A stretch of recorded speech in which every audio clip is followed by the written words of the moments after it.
ყველას მოგესალმებით გრიმუარის არხზე. დღევანდელ ვიდეოში ვისაუბრებთ ძალიან მნიშვნელოვან და საჭირო საკითხზე. რაზე ვისაუბრებთ, დიდი ალბათობით უკვე ხვდებით სათაურიდან გამომდინარე, თუმცა მათთვის ვინც ჯერ კიდევ ვერ მიხვდა რაზეა საუბარია ხელოვნურ ინტელექტზე, ChatGPT-ზე და სხვა მსგავს საინტერესო თანამედროვე ხელსაწყოებზე, რომლებიც გასცდნენ ხელსაწყოს ცნებას და დაიპყრეს ადამიანთა გონება, ცნობიერება და სოციალური ქსელებიც. როგორც წინა ვიდეოებში აღნიშნეთ, ცოტა შევცვალე ვიდეოების ფორმატი შეამჩნევდით უკვე და შეეძინა ამ ყველაფერმა რაღაც ესეთი პოდკასტის მსგავსი ფორმა, სადაც ფაქტობრივად შეიძლება ითქვას, რომ ხმამაღლა ვფიქრობ თქვენთან ერთად. ხო და ბოლო დროის მანძილზე ვფიქრობდი ამ თემებზე, ვფიქრობდი ხელოვნურ ინტელექტზე კონკრეტულად და საბოლოო ჯამში მივედი იქამდე, რომ აღმოაჩინე, რომ აქვს ამ ყველაფრისადმი ძალიან დიდი შინაგანი პროტესტი და აუტანლობა. და დღეს მინდა ეს ჩემი შინაგანი პროტესტი გაგიზიაროთ თქვენ და ალბათ მოვისმინოთ თქვენი მხრიდანაც რას ფიქრობთ ამ ყველაფერთან დაკავშირებით.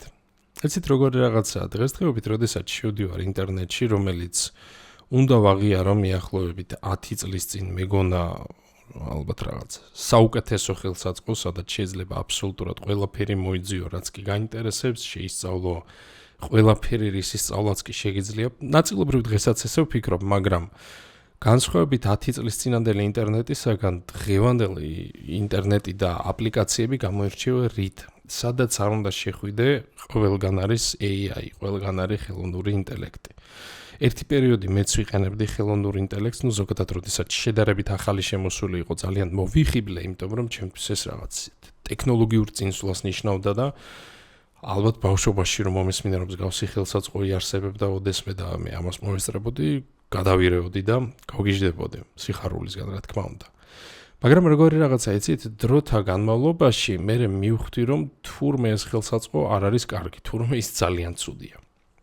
მე უფრო ვიყენებდი მას აქტიურად ისეთი რაღაცებისთვის, როგორც არის მაგალითად ფოტოების გენერირება, ვერ ვიტყვი რომ იმდენად ჩემთვის საინტერესო იყო ტექსტების გენერირება, ამას კატეგორიულად ვეწინააღმდეგებოდი ყოველთვის. აი ფოტოებისთვის ძალიან ბევრჯერ გამომიყენებია. ახლაც მეტნაკლებად ვიყენებ ფოტოების გენერირებისათვის, მაგრამ შედარებით იშვიათად, იმიტომ რომ საბოლოოდ რაღაცნაირად არ მომწონს რა ხელოვნური ინტელექტის მიერ შექმნილი ფოტოსურათები და ვიყენებ სტატიებისათვის, მხოლოდ იმ შემთხვევაში თუ კი აი სხვა გზა აღარ დამრჩა და ვერ ვიპოვე ისეთი ფოტოსურათი, რომელიც შეესაბამება ჩემს სტატიას. ხო, რომ მიუბრუნდე კერძოდ ინტერნეტის საკითხს, რატომ აღარ მომწონს ის დღეს, სადაც არ უნდა შეხვიდე, ყველგან ხდება ხელოვნური ინტელექტი. მაგალითად, გინდა რომ მოიძიო რაღაც სურათი, პირობითად ეძებ ნახატს და ნახატის პოვნაც კი გაძნელდა, იმიტომ რომ ჩვეულებრივი ნახატი, ჩვეულებრივი ფოტოსურათი ადამიანის მიერ შექმნილი, რომელსაც ხვდებოდით ხოლმე Pinterest-ზე, Google-ში და ასე შემდეგ, დღეს ძალიან ძნელია რომ იპოვო. იმდენად ბევრია ხელოვნური ინტელექტის მიერ შექმნილი და გენერირებული სურათები, ვიდეოები და სხვადასხვა სახის კონტენტი. უფრო მეტიც, თუ კი მიაგნებ რაღაცას, უკვე საკმაოდ რთულია გაარჩიო, არის თუ არა ეს ნამდვილი ადამიანის მიერ შექმნილი ხელოვნება იქნება ეს შექმნილი ტექსტი, ვიდეო, სტატია თუ ასე შემდეგ. კი, მართალია არის რაღაც ხრიკები, რითიც ვხვდები და საბოლოოდ მაინც ძალიან კარგად ვარჩევ AI-ია თუ არა.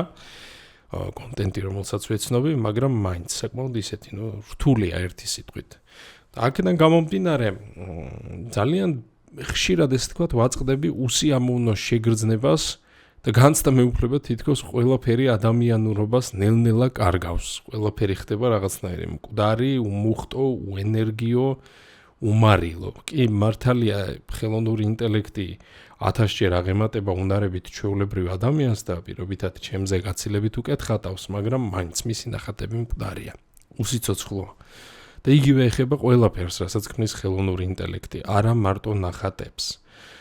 თუმცა, ნახეთ როგორი რაღაცა ნახატების გენერირება არ არის პრობლემა, ეს არის უფრო ის პრობლემა, რომელსაც წავაწყდი მე, მაგრამ პრობლემა, რომელსაც რეალურად ვხედავ სოციუმში, გახლავთ ხელოვნურ ინტელექტზე დამოკიდებულება იმ დონეზე, რომ ადამიანებს ფაქტობრივად აღარ შეუძლიათ სტატიის დაწერაც კი დამოუკიდებლად. აი მაგალითად Facebook-ში აქვეყნებ სტატუსს, ხომ? ამასაც კი აღარ აკეთებენ ადამიანები დამოუკიდებლად. მე რა თქმა უნდა მესმის რომ ხელოვნური ინტელექტი შეიძლება დაგვეხმაროს მაგალითად ინფორმაციის მოძიებაში ბრწყინვალე ამაგ მხრივ.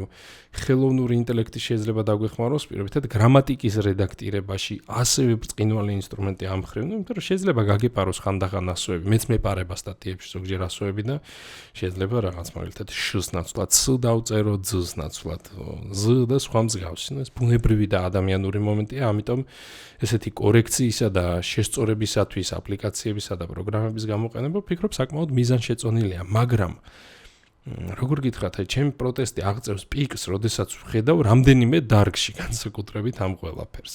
ვერ ვიტყვი რომ ყველა დარგისა და სფეროსადმი მაქვს თანაბარი პროტესტი, იმიტომ რომ ზოგ დარგში უბრალოდ ვერ ვხედავ აუცილებლობას რომ მაინც და მაინც ადამიანმა შექმნას რაღაც, მაგრამ ისეთ სფეროებში როგორიც არის ხელოვნება, როგორიც არის ფსიქოლოგია და როგორიც არის მაგალითად ეზოთერიკა, ხელოვნური ინტელექტის გამოყენება და მასზე დამოკიდებულება ვფიქრობ არის ძალიან დიდი სირცხვილი.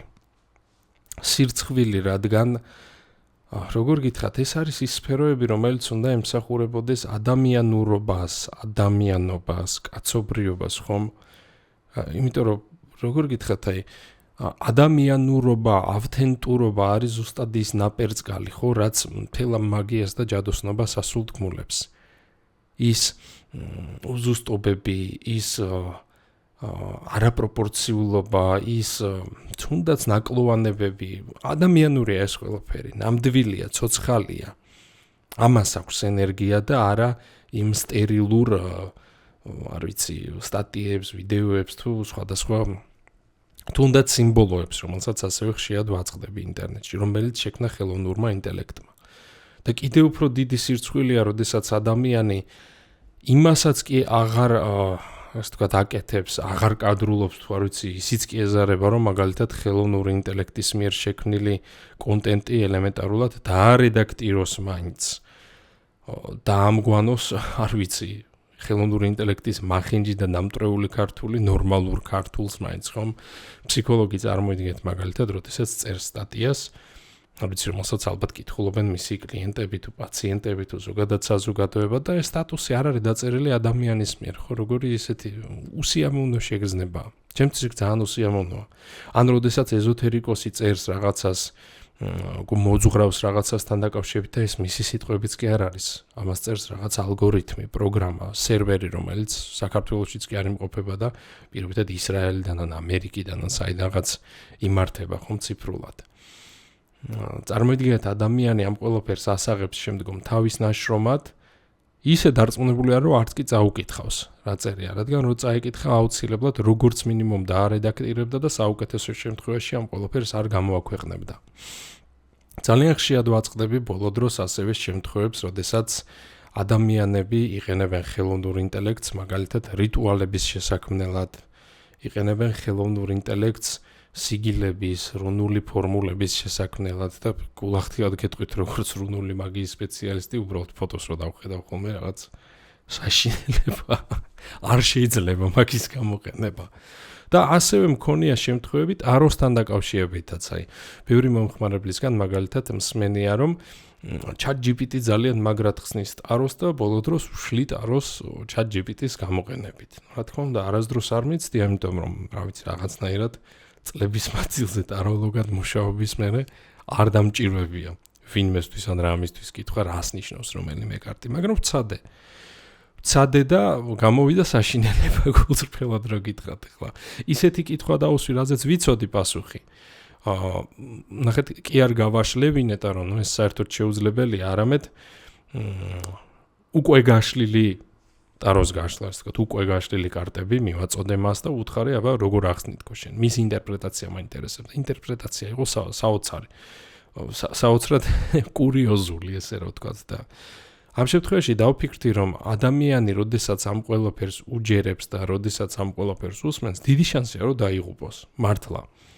იმიტომ რომ დაიჯერებს იმ ინფორმაციას, რომელიც მოდის ყოველგვარი ფილტრისა და შემოწმების გარეშე და ეს არის ძალიან სამწუხარო.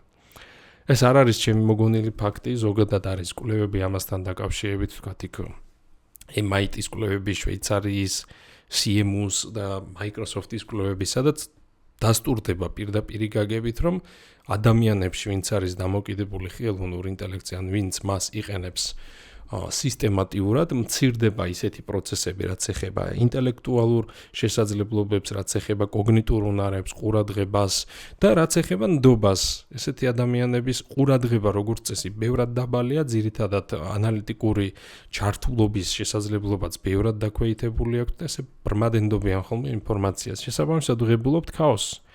აქამდე თუ კი ჩვენთვის საფრთხეს წარმოადგენდნენ მაგალითად თაღლითები ან თქვათ უწიგნური ადამიანები, ვინც ავრცელებდნენ არასწორ ინფორმაციას, გაუნათლებელი ადამიანები, ვინც იბრალებდნენ რაღაცის სპეციალისტობას, დღეს კიდევ ერთი მეტოქე გამოჩნდა ბაზარზე, რომელიც არის უკვე ხელოვნური ინტელექტი. ხელოვნური ინტელექტი, რომელიც გამოირჩევა ძალიან მაღალი სანდოობით, ძალიან დახვეწილია, ძალიან ჭკვიანია და სამწუხაროდ ადამიანები მას მაინც მიმართავენ.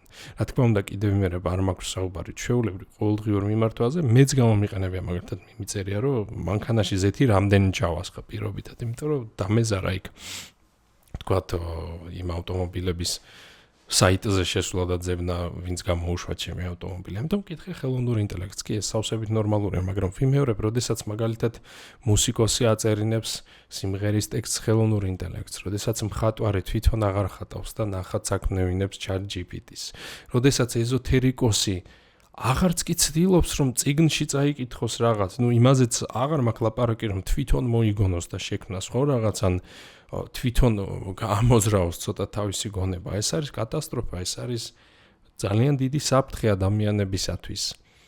ასე კარგავს სულს ადამიანი, ასე კარგავ ავთენტურობას, ასე კარგავ იმ ერთადერთს, რაც გაგაჩნია ადამიანურობას. თუ არა და მეტი არაფერი არ გაგაჩნია, არც შენი ნაზრები, არც შენი ფიქრი არაფერს არ ნიშნავს. შენი განა ვიღაცას მიმართავ, ხო, არა, ნებისმიერ ადამიანს ეხება ეს, მე ვიქნები თუ ნებისმიერი სხვა ადამიანი არანაირი მნიშვნელობა არ აქვს. რატო არო, თქვათ, შეიძლება ეხლა უსმენდეთ ამ ვიდეოს, ხო? არ ვიცი, ალბათ გაინტერესებთ ჩემი აზრი, ხო? ნიკას აზრი გაინტერესებთ და არა ChatGPT-ს. აი ზუსტად იგივეა აქ.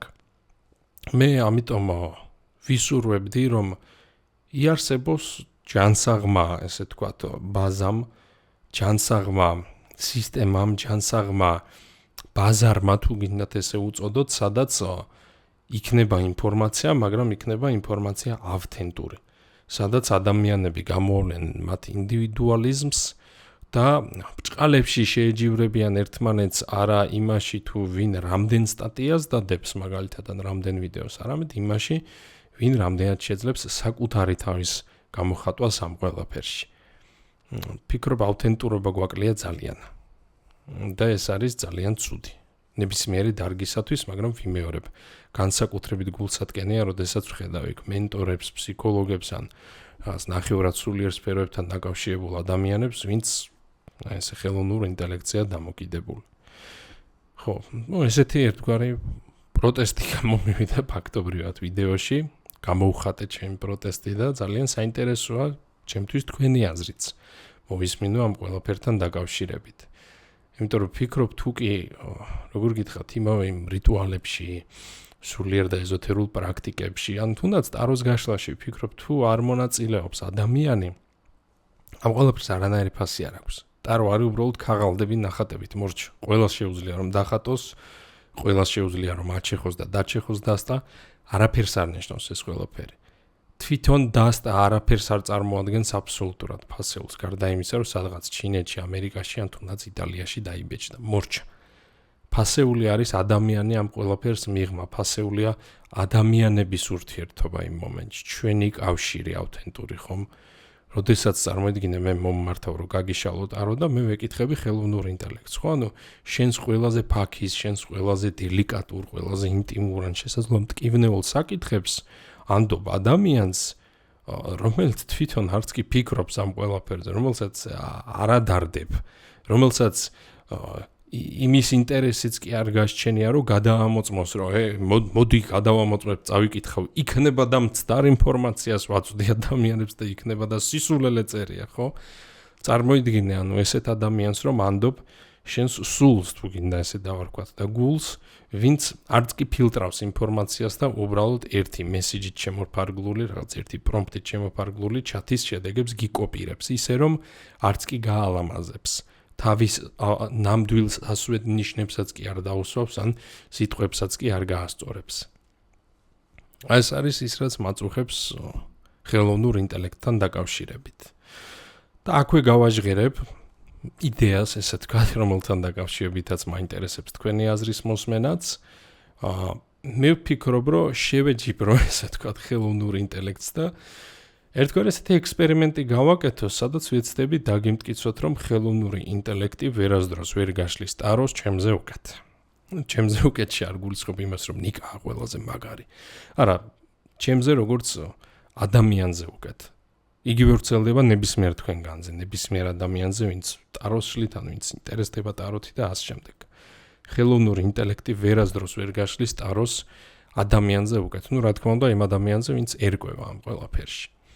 იმიტომ როგორც გითხარით, წარსულში ესეთი გამოცდილება მქონდა, მოვსინჯე ხელოვნური ინტელექტი ამ ყველაფრისათვის და არამც თუ არ გაამართლა, ფაქტობრივად კატასტროფული შედეგი დადო და აი ვფიქრობ, თუ ინტერესი გექნებათ, შემიძლია ესე დემონსტრაციულად გავაკეთო ეს და ჩავწერო ვიდეო ამასთან დაკავშირებით, გაჩვენოთ ჩემი საუბარი ხელოვნურ ინტელექტთან და ვცადო გაშლის ინტერპრეტაცია მე და ვცადოთ როგორ ინტერპრეტაციას მოგცემს ხელოვნური ინტელექტი.